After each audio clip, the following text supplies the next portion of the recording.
dan beribadah. Pada waktu itu dan pada masa itu, aku akan menumbuhkan tunas keadilan bagi Daud. Ia akan melaksanakan keadilan dan kebenaran di negeri. Yeremia 33 ayat 15. Hari ini adalah Advent kedua. Kita menyalakan kembali lilin Advent pertama untuk mengingatkan kita akan janji Allah yang telah lama dinantikan.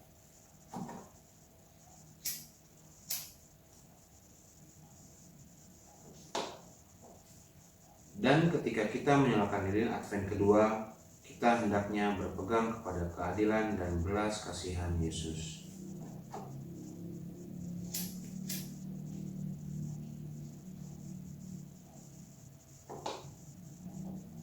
Bagaimana kita dapat melakukannya?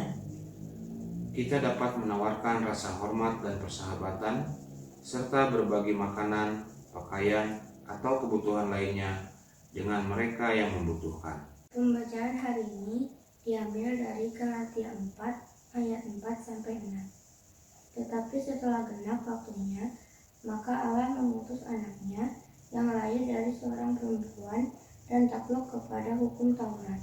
Ia diutus untuk menebus mereka yang takluk kepada hukum Taurat, supaya kita diterima menjadi anak. Dan karena kamu adalah anak, maka Allah telah menyuruh roh anaknya ke dalam hati kita yang berseru, Ya Aba, Ya Bapa. Ini Kidung Jemaat nomor 81 ayat 1.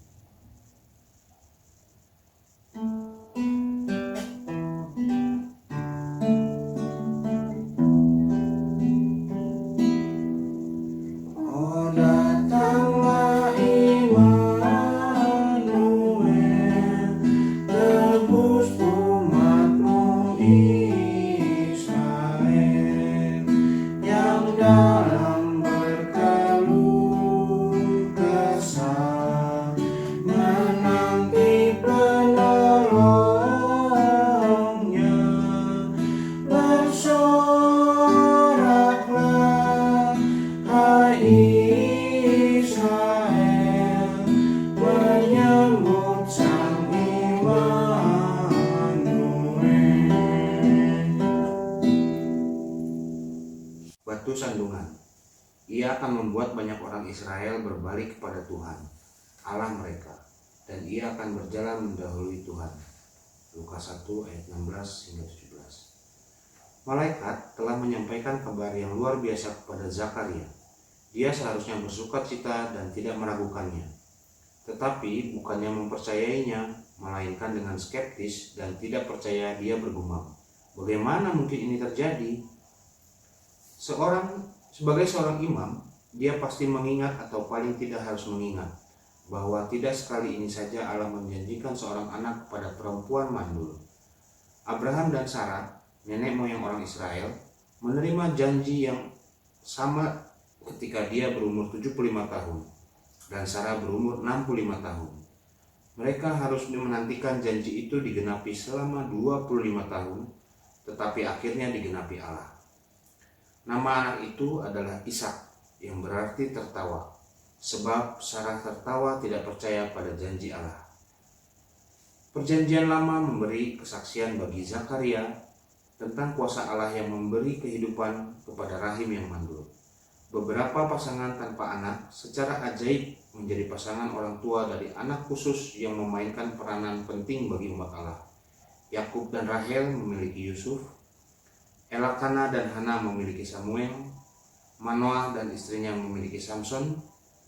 Anak Zakaria dan Elizabeth mempunyai peran yang sangat penting, yaitu mengantar pelayanan dari anak Allah sendiri. Dengan semua bukti intervensi Allah yang ada, Zakaria tidak juga mempercayai apa yang dikatakan malaikat Allah. Dia menolak untuk mempercayainya. Memiliki pengalaman yang membuat kita terpuruk akan mematikan pengharapan akan apa yang dapat Allah lakukan di dunia ini. Masa Natal ini adalah tentang mukjizat Allah melangkah ke dalam hidup kita dan melakukan apa yang tidak pernah kita harapkan. Dia menggantikan kita di bawah muka Allah dan membuka jalan bagi kita memasuki surga. Pertanyaan untuk kita renungkan, Apa yang menghambat Anda untuk mempercayai janji-janji Allah dan mengapa? Mari kita berdoa. Bapa Surgawi, ampunilah ketidakpercayaan kami atas janji-janji-Mu. Hilangkanlah keraguan dari hati kami, dan tetapi bangkitkanlah iman dan sukacita dalam hati kami. Di dalam Yesus Kristus, amin. Aksi kita hari ini, doakanlah seseorang yang hidup dalam keraguan akan janji Allah. Bernyanyi kembali dari Kidung Jemaat 81 ayat 3.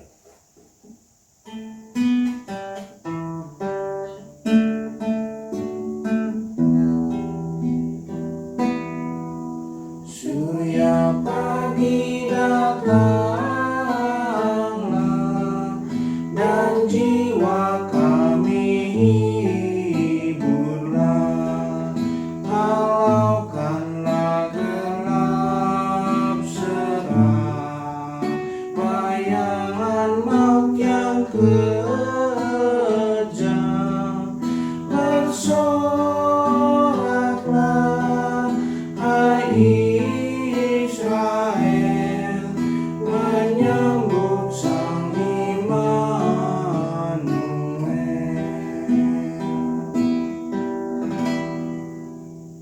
Allah beserta kita ketika kita mempersiapkan diri untuk menerima Kristus. Kita berdoa dengan doa Bapa kami. Bapa kami yang di surga, dikuduskanlah nama-Mu, datanglah kerajaan-Mu, jadilah kehendak-Mu di bumi seperti di surga. Berikanlah kami pada hari ini makanan kami yang secukupnya, dan ampunilah kami akan kesalahan kami, seperti kami juga telah mengampuni orang yang bersalah kepada kami.